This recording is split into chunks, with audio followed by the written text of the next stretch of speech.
चला, कुणाकुणाला ही भाजी माहिती आहे त्यांनी कमेंट बॉक्समध्ये हात वर करा.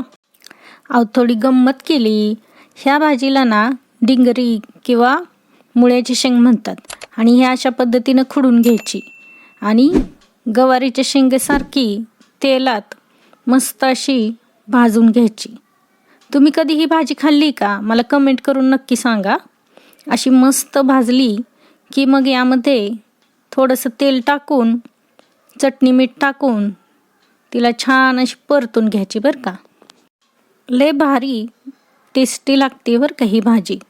आणि ह्या भाजीचा पूर्ण व्हिडिओ खाली जे त्रिकोणाचं चिन्ह दिसतंय ना त्याच्यावरती आहे.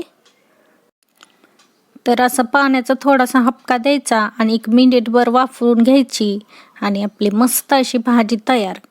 तुम्हाला जर व्हिडिओ आवडला तर नक्की लाईक आणि चॅनलला सबस्क्राईब करा.